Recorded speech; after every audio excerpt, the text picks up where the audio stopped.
So you don't see yourself as separate from the earth. No. You're a part of the earth. Yes, absolutely. It's proven too. I think what our tribe, we did an analysis, DNA analysis, where they at that village I'm telling you over there in Pleasanton, they uncovered a village right there, and one of those relatives, they tied it to us. We carry that DNA to the earth.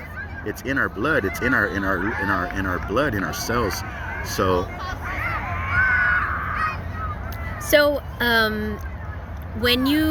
your people, they made or make canoes as well? Yeah, we're From what tree? Was there we're a special reed. tree? It was Tule reed. The whole canoe was made of a reed? Yeah. How is that possible? Just the technology, Wow. Advanced technology. Now you can't even get people to do anything. And it could carry people and cargo? Yeah, and things? different ones, different canoes. Amazing. One would carry people, the others would carry, supplies and stuff. And is there still knowledge on how to make them? There is. There's relatives. There's a warrior named Joe Weber. He's a Pomo relative who's a Tule man, canoe relative, and you got like the Tule races, like they preserved it up over there, like towards like Lake County with the Pomo relatives. Where is that? Over there towards like up north, Lake County. Still in what is now called California? Or? Yeah. Elam and all those there's roundhouses up there. They're really, really strong to still keep those things still as a tradition. Still. Have you made? No, not yet. I'm learning. Oh, that's amazing. Yeah. I really want to see one day. That would be so cool. There, you can actually see one, sister. You can go. There's a couple in some museums and stuff that they have. Oh no, I don't want to see one. I want to see one. Yes. Yeah. With your people making one and writing once we do that, definitely would Yeah. love to invite you, sister. Yeah. So tell me, I'm trying to understand where your people were / are. Is it ocean facing or is it towards the bay facing? Because in the maps that this was like even our area too. This was the bay. This was even along it. Like there was the water lines. They call it Coyote River. They call it Guadalupe River. Like this was a whole area. Like this was a lot of water. Different areas, but different villages. Many villages. There's so many sites that are under us right now. Ancestors are under us. Even here, under this woman's house, Emma Prish Park, right here in the heart of the east side of San Jose. And you have like Guadalupe Church. That was like the first church built out here. So that was built by our people, our ancestors. After they shut down Mission San Jose, which is not too far from here, from Fremont, in the other area of Fremont. And then you have Mission Santa Clara University. But the first mission that was built was Mission Dolores, so-called San Fran Mission District. And so since it seems it's impossible to understand your people's history without talking about the Europeans. You have to. So maybe we'll unfortunately we'll talk about that. My understanding is that the Spanish first came in the 1700s, so about 300 years ago. And can you just tell us what that history was and what happened? It's war. It's chaos. They came in persuasive. They came in. It was with the Catholic priest that they came in, right? Yeah, Juniper, that guy. A little guy, from what I heard. The Franciscans, the Jesuits.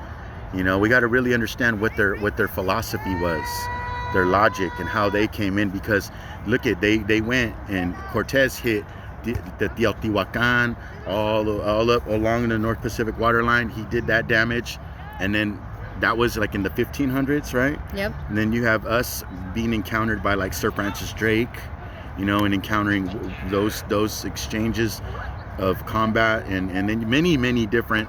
We've been facing many different waves. Yes, different waves. So we're like frontline. But first it was the Spanish who came from the south, yes? No. You got who else was it? There was Sir Francis Drake in the 1500s. From the north? Came over, yeah, well, from like different areas, like different, you got the Portuguese, you got even Nordics, we even had trade route where we had relatives who came from the islands and Africa, there's many different things. Like we can't just simplify it and think that we have this only first contact with these Euro-Spain peoples. Okay. There was many different, because this was a hub. That's one thing that nobody's like, because this is where the abundance of seed, fruit, vegetables, the elk, the fish, the beaver. It was an abundant place. It was very, very, that's why it still is. It's your heart's delight, they call it, right? And then, everything is here, from life to spirit. So what happened when these waves kept coming?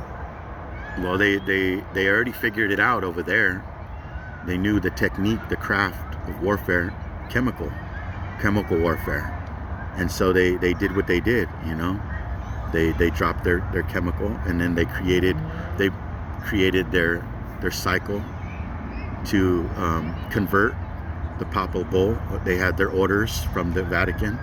That's where it was convert into Christianity. Yeah. And so they had their soldiers, which was the conquistadors, and then they had the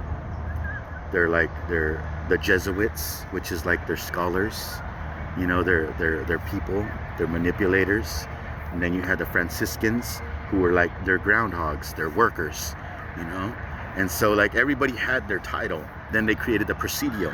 So how did that affect your people? Were they forcing you to do things, or what were they doing? They rounded us up. Yeah. And they destroyed us. And they had these things called missions. That's what they built. That's what they had us build. We built all the missions. Our bones are in those walls along these missions. Ancestors died. There's nothing beautiful about a mission. They need to, really, really change the education here in California, because it's nothing to embrace.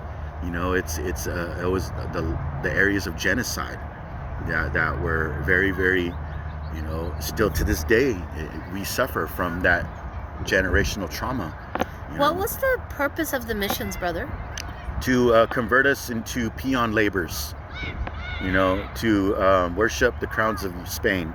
It was the crowns of Bourbon, crowns of Spain, all the Euro-Spain, and to build agriculture developments to sustain their movements. They brought in the cattle, here. Oh, you didn't have cows? No. Cows are not native here. Neither is chickens. People, there's many things that we eat out here that Did you have milk from an animal before the Europeans came? I'm assuming, there was different relatives. I mean, there may not have been. Yeah. I never heard about anything about no milk. So did they just take your lands? What did these mission people do? They claimed it for themselves. There was different ways that they did it. There was manipulation, forcing the women to marry them. Their doctoring, what they call baptizing. Making us have these names like Guzman and Portola and all these, Soto, Rodriguez, Gonzalez. Is that why a lot of Native people have Spanish last names? Absolutely. That's that's by force. Ain't nobody fall in love with one of those guys. There was a whole different area. It was spiritual warfare. It was physical warfare. They knew how to come here. If they already had 200 years in 1500, and they practiced genocide everywhere they went to control the land, control the people, because this was the new land. Kill the Indian, take the land. That's what the flyers were saying. They even put flyers over there, and then they evaded. They were doing it to their people. You got the Black Plagues. You got all that crazy stuff that they were dealing with over there, with the witches and alchemy, the practices on their own people. And everybody was just, you got desperate kings who were trying to just do their thing. So they funded to come over here and established. That's why you have New York, New Hampshire, you know, on that side of the water.